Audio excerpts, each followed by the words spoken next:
কোনে কি ভাবিছে মই নাজানো কিন্তু মই যিহেতু জুবিন গাৰ্গৰ লগত মোৰ এটা সম্পৰ্ক আছে আৰু জুবিন গাৰ্গ আমাৰ যদি নোহোৱা হোৱাৰ পিছত তেওঁ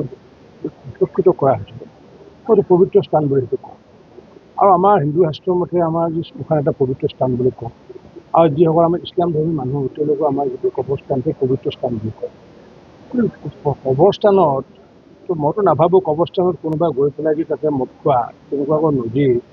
ভাৰতবৰ্ষত কোনো পৃথিৱীতে নাই কাৰণ তেনেকুৱা কোনো এজন মুছলমান ল'ৰাই সেইটো সাহস নকৰে আৰু তেওঁলোকে সেইটো সেৱা নাই কিন্তু শ্মশানত যদি গৈ পেলাই যদি বা সমাধিৰ ক্ষেত্ৰত গৈ পেলাই যদি কোনোবাই যদি মদ্যপান কৰে তাৰপিছত এগৰাকী অসমৰ মুখ্যমন্ত্ৰী হিচাপে তেওঁ যদি সেই শাসনটো যদি নকৰে তেতিয়াহ'লে সেইটো ঠিক নহ'ব গতিকে মুখ্যমন্ত্ৰী ডাঙৰীয়াই যিটো ষ্টেণ্ড ল'লে যিটো কথা ক'লে মই তোৰ এই কথাষাৰক মই আন্তৰিক ধন্যবাদ জনাইছোঁ কাৰণ কিয় তেখেতে এনে কথা কোৱা নাই সুৰাৰ বটল তাত পাইছে কাৰণে কৈছে কাৰণ কিয় যদি জুবিন গাৰ্গৰ প্ৰতি মই যদি শ্ৰদ্ধা জনাবলগীয়া আছে তুমি যাই পেলাই তুমি সোণাপুৰত তুমি গলত যিমান ঢালি লৈ পেলাই সেৱা কৰি অহা মোৰ ক'বলগীয়া একো নাই তুমি বটলটো লৈ গৈ পেলাই তেওঁৰ সেই সমাধিৰ ক্ষেত্ৰত বটল ঢালি খাবা গৈ সেইটো অসম চৰকাৰে কোনো কাৰণত কোনো পদ্ধতি হয়তো নকৰে মইতো ভাবোঁ যে 6 বজাৰ পৰা নিশা 10 বজালৈ তেখেতে খোলা কথা কৈছে মই ঠিক আছে 6 বজা নহয় মই 5 বজাত কৈ দিওঁ নিশা 10 বজালৈ কি প্ৰয়োজন কাৰণ যিসকল অভিভাৱক যদি আহে তেওঁলোকৰ নিশ্চিতভাৱে ল'ৰা ছোৱালীক তেওঁলোকে পঢ়োৱাৰ কাম আছে 10 বজাত শুব লাগে তেওঁলোকে 10 বজাত যদি সমাধিৰ ক্ষেত্ৰলৈ খোলা থাকে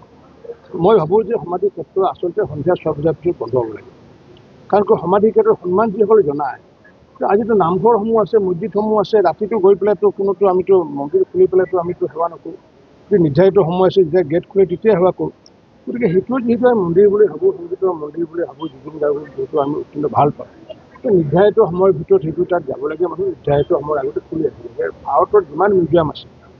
ভাৰতৰ যিমানবোৰ সংৰক্ষিত স্থান আছে যিমানবোৰ কীৰ্তিচিহ্ন আছে সকলো কীৰ্তিচিহ্নতে ফটো ৰাতি মানে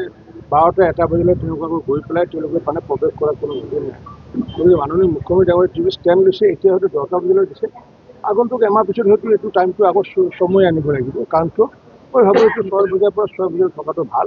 মুখ্যমন্ত্ৰী ডাঙৰীয়াই একেবাৰে কৰিব খোজা নাই কাৰণ কিয় তেখেতে যিহেতু মানুহক মৰম কৰে যাৰ কাৰণেতো 10 বজালৈ ৰাখিছে মই যি বাতৰিত দেখিলোঁ কিন্তু লাহে লাহে এইটো চমুৱাব লাগিব উত্থাপন কৰা নাই মুখ্যমন্ত্ৰী ডাঙৰীয়াই নিজে কৈছে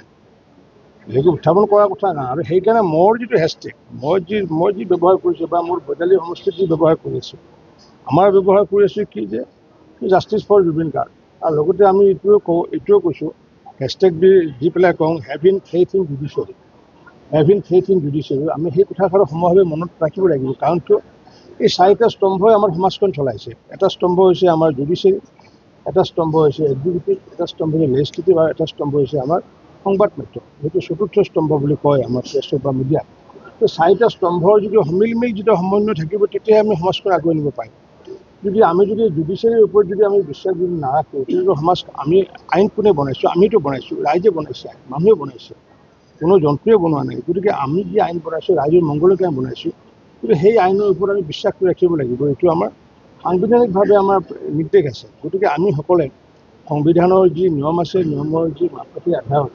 নিশ্চিত ওপৰত আগন্তুক জুডিচিয়াৰী ন্যায় দিব মই দৃঢ় বিশ্বাসী আইন বিভাগৰ মন্ত্ৰী হিচাপে আৰু বাকী অসম চৰকাৰে যি কৰণীয় গৃহ বিভাগ যে কৰণীয় তদন্তৰ কাম কৰা তদন্তৰ যাতে কোনো খুঁটিয়াটি নাথাকে বিভিন্ন সময়ত যেনেকুৱাকৈ চাৰ্জশ্বিট দিওঁতে যেতিয়া ভুল হয় গাফিলতি হয় সেই গাফিলতি এইবাৰ যদি নহয় এই বিষয়ত মুখ্যমন্ত্ৰী ডাঙৰীয়াই নিশ্চিত ওপৰত নজৰ ৰাখিছে আৰু সেইখিনি কৰাৰ পিছত ন্যায়ালয়ে যি কৰিবলগীয়া আছে নিশ্চিতভাৱে কৰিব তাত যদি কাৰোবাৰ যদি মনপচন্দ নহয় তেতিয়া তাৰ পৰা গৈ পেলাই তেওঁ লয়াৰ কোৰ্টৰ পৰা গৈ পেলাই হাইকোৰ্ট যাবগৈ হাইকোৰ্টৰ পৰা গৈ পেলাই হয়তো সুপ্ৰিম কোৰ্ট যাব সেই প্ৰভিজন যিহেতু আছে গতিকে আমি সেইকাৰণে মানে মই এটাই কথা কওঁ হেছটেগ দি পেলাই আমাৰ গোলাঘাট দেখি ৰাইজকো কওঁ যে মানে জাষ্টিছ ফৰ জুবিন গাৰ্গ এই কথাষাৰ মই 100% সমৰ্থন কৰিছোঁ কাৰণ কিয় মই জুবিন গাৰ্গলৈ বহুদিন আগৰ পৰা সম্পৰ্ক তেওঁ নিজে খেতি বাতি কৰে মই খেতি বাতি তেওঁ নিজে ফুটবল খেলে মই নিজে ফুটবল খেলোঁ গতিকে মই লগতে এইটোৱে কওঁ যে have in faith in judiciary আমি ন্যায়ালয়ৰ প্ৰতি আস্থা ৰাখিব লাগিব আপুনি বিচৰা বাতৰি পাব কেৱল নিউজ 18 এপত নিউজ 18 এপ ডাউনলোড কৰিবলৈ স্ক্যান কৰক এই QR কোড গুগল প্লে ষ্টৰতো পাব এই নিউজ 18 এপ